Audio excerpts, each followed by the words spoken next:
말씀 같이 나누겠습니다.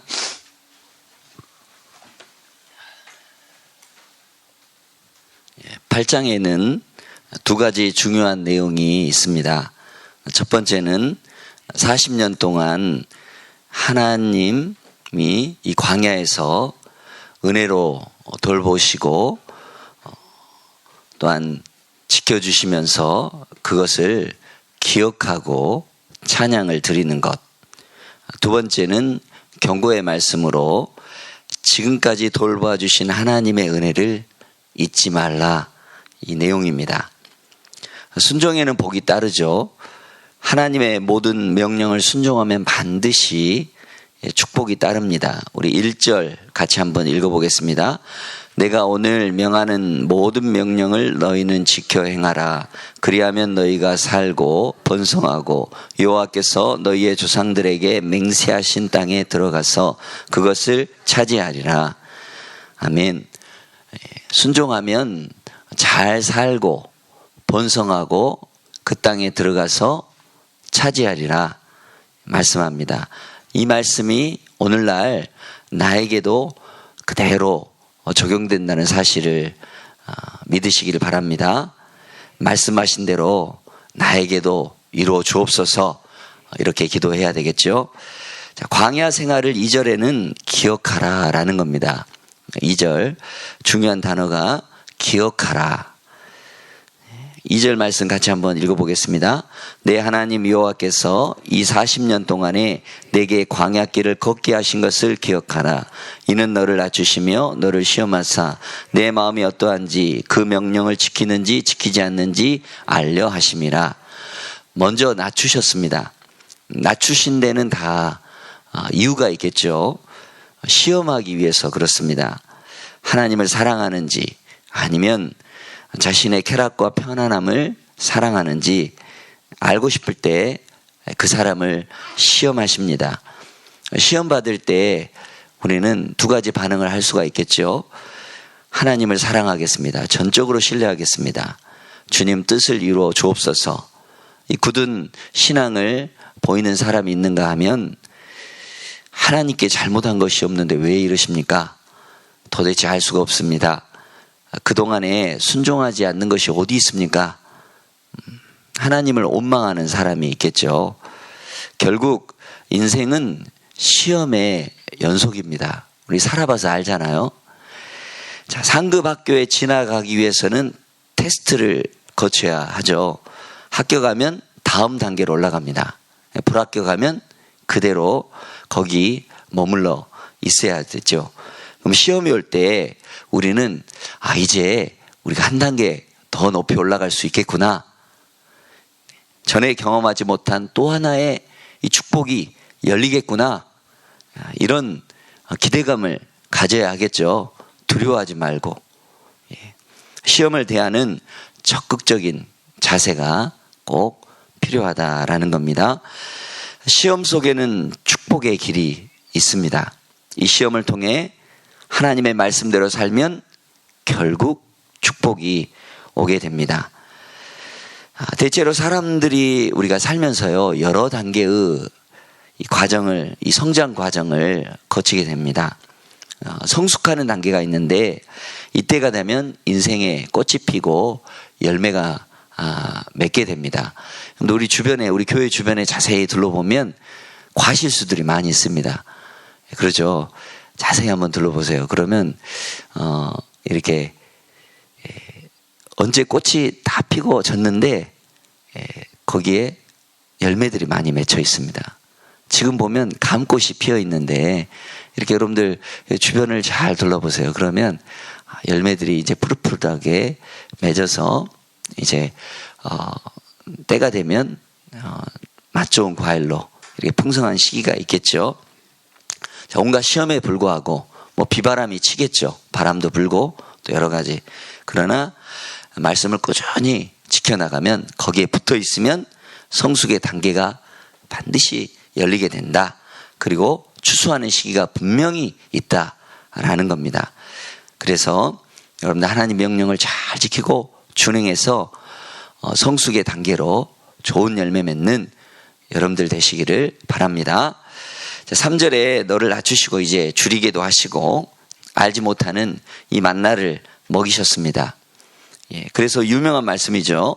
사람이 떡으로만 살 것이 아니라 여호와 입에서 나오는 말씀으로 사는 줄을 너희가 알려 함이라. 마태복음 4장 4절에 인용되었죠. 예수님이 광야에서 시험 받을 때 사단을 물리친 말씀입니다. 3번 다 신명기 말씀을 가지고 이 사단을 이기셨습니다. 8장에서 1번, 6장에서 2번.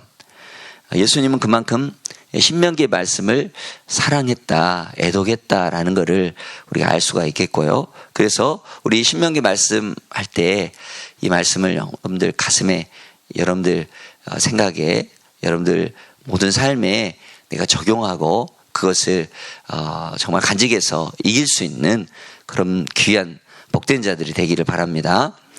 여러분, 광야를 빨리 벗어나는 길이 뭘까요? 성경을 피는 것입니다. 신명기 말씀을 또한 사랑하는 거죠. 말씀을 묵상하고 지금 내가 고민하는 문제를 말씀에 근거해서 해결하려고 적용해 보면 된다라는 겁니다. 하나님이 이것을 가르쳐 주시려고 내 인생에 주신 것이 바로 광야입니다. 낮추시게, 줄이시고 때로는 경제적으로 어렵게 하시는 이유가 바로 여기에 있다. 그러므로 말씀으로 돌아가지 않으면 광야 시절이 40년, 50년, 평생 갈 수 있습니다. 수많은 사람들이 시험을 통과하지 못하고 광야에 헤매다 죽습니다. 왜 그렇습니까? 말씀을 펴지 않으니까, 말씀을 묵상하지 않으니까. 하나님도 답답한 거죠. 말씀을 읽으라고, 말씀대로 살라고 광야를 허락해 주셨는데 1년이 가도 10년이 가도 40년이 가도 성경을 피지 않고 말씀을 묵상하지 않고 말씀대로 살아가지 않으니까 말씀에 해답이 있는데 하나님도 어쩔 수 없이 좋은 날을 열어주지 못하는 것입니다. 하나님이 만드신 법칙 때문에 그렇습니다. 하나님께서 오늘 나를 향해 광야길을 걷고 있느냐? 그렇다면 말씀으로 살아라. 말씀을 붙들어라. 말씀에 붙들려라. 이렇게 말씀하고 계시죠. 혹 우리 자녀들 가운데 광야에 있다면 줄이고 안 풀리고 어렵다. 광야죠. 그러면 여러분들 주님 말씀 꼭 붙들어야 됩니다. 광야가 히브리 말로 미다바림이라는 뜻입니다. 네. 여기에 이 언어의 뜻으로는 말씀 안에서 라는 뜻이 있고요. 또 하나 입술이라는 그런 뜻이 있습니다. 그러니까 광야는 하나님의 입에서 나오는 말씀으로 살아야 된다. 그러죠. 고난을 당하고 줄이고 목마른 것이 꼭 나쁜 것은 아닙니다. 거기에서 훈련의 과정이 있는데 광야에서 만나를 먹고 반석에서 물을 마시는 이 하나님의 사랑과 기적을 체험할 수 있는 것입니다. 그래서 하나님 말씀은 썩어지는 음식과는 다른 거죠. 하나님의 영원한 말씀에 의지해서 꽃은 마르고 풀은 시들어버리지만 하나님 말씀은 영원하다. 이 말씀 붙들고 하나님의 입에서 나오는 신령한 말씀으로 살게 하여 주옵소서. 생명수를 마시게 하여 주옵소서. 4절에 보면 이제 40년 동안 의복이 헤어지지 아니하고 내 발이 부르트지 아니하였다 말씀하고 있습니다. 신기하죠. 40년 동안 옷이 헤어지지 않았다라는 겁니다. 옷 걱정 안 했다는 거죠. 그리고 발도 부르튼 적이 없다. 하나님의 은혜 아니면, 하나님의 돌보심 아니면, 하나님이 채워주시지 않으면, 하나님이 책임져 주시지 않으면 이게 가능하지 않습니다. 그렇죠. 설명할 길이 없죠. 우리 인생을 한번 돌이켜 봅시다. 내가 살아온 길을 한번 생각해 보십시다. 하나님의 특별한 손길이 아니었다면 도저히 극복할 수 없었던 간증들이 분명히 있었을 것입니다. 여러분들 그걸 생각하고 하나님 더 겸손히 내가 줄이고 또 목마르고 그렇지만 하나님이 나를 도와주셨다. 여기까지 인도하셨다. 그렇죠. 올바른 신앙의 눈을 가지고 있는 사람은 반드시 그런 이 기적적인 사건들을 내 인생에서 발견하고 감사할 수 있는 거죠. 같은 사건이라 하더라도 하나님 눈으로 바라보는 거하고 인간의 눈으로 생각하는 거하고는 바라보는 거하고는 천지 차이입니다. 무엇을 먹을까? 무엇을 마실까? 무엇을 입을까? 세상 사람들은 이거 걱정합니다. 잘 살고 있음에도 불구하고 더 뭔가를 요구하는 거죠. 너희는 먼저 그의 나라와 의를 구하라. 그리하면 이 모든 것을 너에게 더 하시리라. 다 책임져 주셨다는 거죠. 공급하시겠다는 거죠. 보호하시겠다는 거죠. 이게 다 하나님의 약속입니다. 이 약속 붙드시기 바랍니다. 5절에서 10절 보면 하나님의 은혜를 생각해 보라, 이런 말씀입니다. 그저 지나가면서 잠깐 생각하는 것이 아니라 상고하다, 깊이 여러분 생각해 보라라는 것입니다. 그죠? 여러분들 말씀을 여러분들 깊이 묵상해야 여러분들 거기에서 깊은 생명수 말씀을 얻을 수 있습니다.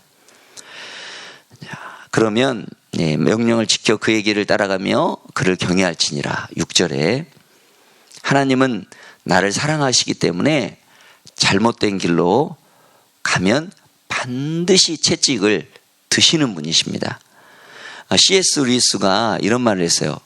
사람들이 주기도문 할 때 이렇게 하고 싶다라는 거예요. 하늘에 계신 우리 할아버지요. 할아버지는 맨날 좋은 것만 주시잖아요. 그냥 넘어가잖아요. 좋은 게 좋은 거니까. 미안하지만 하늘에 계신 우리 아버지요. 잘못할 때는 반드시 매를 드십니다. 아들이고 딸이니까 잘 되라고 그러죠.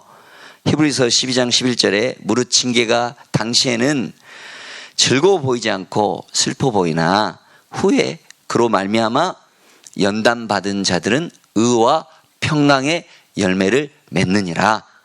징계의 언어의 뜻은 자녀 만들기입니다. 나를 징계하신 이유는 하나님이 아버지시고 부모님이시고 내가 하나님의 자녀이기 때문에 그렇습니다. 영적인 훈련에는 반드시 영적인 유익이 따라옵니다. 그렇기 때문에 쉬운 훈련이든 또 쉽지 않은 훈련이든 관계없이 하나님께서 주시는 그 유익이 따라오게 되어 있다. 여러분들 광야도 있고 징계도 있지만 어떤 아버지가 맨날 때리고 광야길로 넣으면서 여러분들 기뻐하시는 이상한 아버지가 어디 있겠어요? 때로 징계도 하시지만 좋은 것도 주시는 아버지십니다. 우리 7절 8절 우리 말씀 한번 읽어보겠습니다. 내 하나님 여호와께서 너를 아름다운 땅에 이르게 하시나니 그곳은 골짜기든지 산지든지 시내와 분천과 샘이 흐르고 밀과 보리의 소산지요 포도와 무화과와 석류와 감람나무와 꿀의 수산지라. 가나안에 들어가면 가나안 7족속이 있습니다. 그러나 7가지 음식도 있다라는 겁니다. 몸에 좋은 겁니다. 밀, 보리, 포도, 무화과, 석류, 감람나무, 꿀. 9절 보십시오. 내가 먹을 것에 모자람이 없고 내게 아무 부족함 없는 땅이다. 그 땅은 돌이 철이고 산에서는 동을 캘 것이다. 그래서 내가 배부르고 내 하나님 여호와께서 옥토를 내게 주셨으므로 어떻게 해야 된다고요? 그를 찬송하리라. 하나님의 말씀하신 도를 행하고 경외하면 아름다운 땅에 들어가서 부정함이 없게 됩니다. 시내와 샘이 흐르고 달고 맛있는 과일이 열리고 철과 동이 풍족한 그러한 땅이 된다라는 겁니다. 여러분들 인생이 이렇게 꽃피시기를 바랍니다. 열매 맺기를 바랍니다. 이런 삶이 참 만족스러운 삶이죠. 만족한 삶을 살게 되면 모든 것이 하나님의 은혜였다고 찬양하는 것, 우리 입술에 찬양을 달고 사는 것, 이게 바로 만족한 삶의 완성이다. 그렇습니다. 자, 그런데 이제 문제가 있죠. 뭡니까? 잊지 않도록 조심해라. 11절 이하에 보면 잊지 말라라는 단어가 연속해서 계속 나오고 있습니다. 여러분들 이제 한번 줄을 그어보시면 좋겠고요. 11절에 보면 내가 오늘 내게 명하는 여호와의 명령과 법도와 규례를 지키지 아니하고 내 하나님 여호와를 잊어버리지 않도록 삼갈지어다. 하나님은 나에게 말씀을 어기지 말고 하나님을 잊지 말라고 당부하고 있습니다. 자, 사람이 참으로 이상한 건데요. 편안할 때, 배부를 때 하나님을 잊기 쉽습니다. 그렇죠. 12절에 보면 내가 먹어서 배부르고 또 이렇게 잘 되고 13절에 번성하고 증식되며 내가 풍부할 때, 그래서 14절에 내 마음이 교만하여 내 하나님 여호와를 잊어버릴까 염려하노라. 잊어버린다. 경고하시는 거죠. 언제 여러분들 교만의 죄를 짓기 쉽습니까? 잘 살게 되어서 아무것도 부족함이 없어져서 하나님을 잊어버리게 될 때 그렇다라는 겁니다. 인간이 그런 것 같아요. 여러분들 정말 죽고 못 살 때는 하나님을 정말 찾고 정말 하나님 도와주십시오. 그렇게 매달리는데 여러분 이제 잘 되고 또 이렇게 편안해지면 하나님을 잊어버린다라는 겁니다.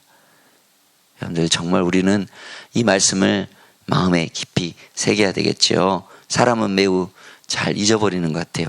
조금만 잘 되는 일이 있으면 자기가 잘나서 잘 되는 것. 그래서 여러분들 보면 내가 내 힘으로 내 능력으로 그렇게 했다라고 뭐 재물을 얻었다 막 이렇게 말씀하고 있잖아요.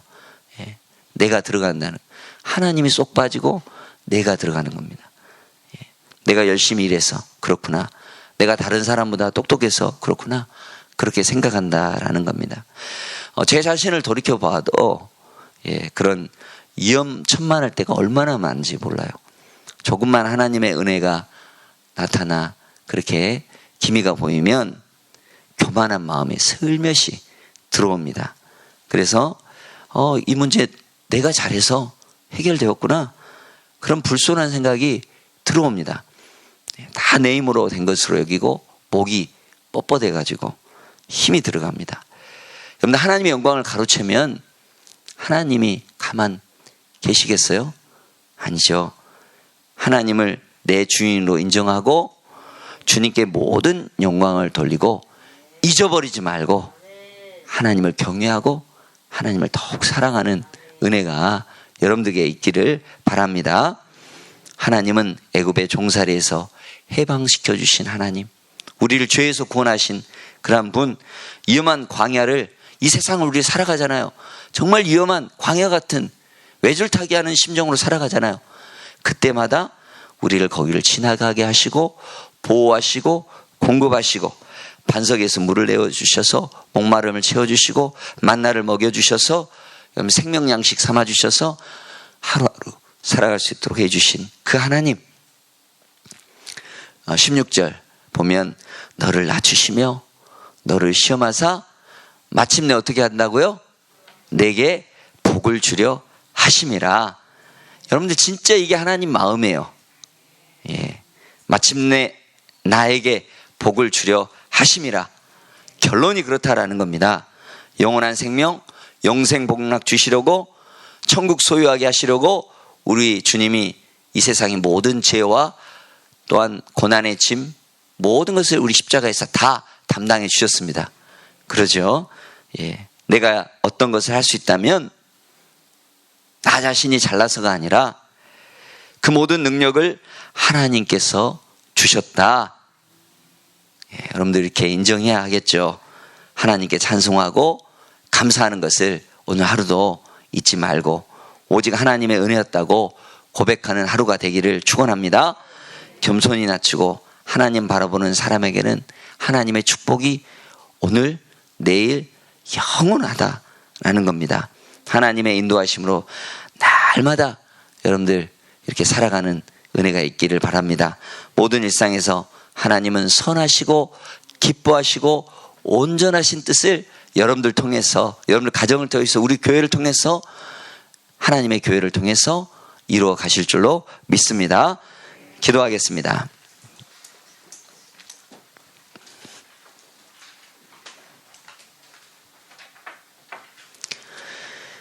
마음을 다하고 성품을 다하고 힘을 다하여서 하나님 여호와를 사랑하기를 원합니다. 나에게 준 계명을 마음에 새기고 부지런히 우리 자녀들에게 이웃들에게 가르치고 전하게 하여 주옵소서. 그러면 내가 짓지 않은 큰 집을 주고 내가 심지 않는 풍성한 과일을 먹게 하리라 말씀하고 계십니다. 그러나 한 가지 잊지 말라고 하십니다. 죄인된 우리를 권하신 하나님이심을, 내가 잘나서 내가 능력이 있어서 힘이 있어서 그런 것이 아니라 하나님이 너를 낮추시고 시험하사 마침내 결국 내게 복을 주려 하심이라 말씀하여 주셨사오니, 이 말씀을 듣고 복받는 인생, 거룩한 영생복락, 소유한 인생 될 수 있도록 은혜 내려 주시옵소서.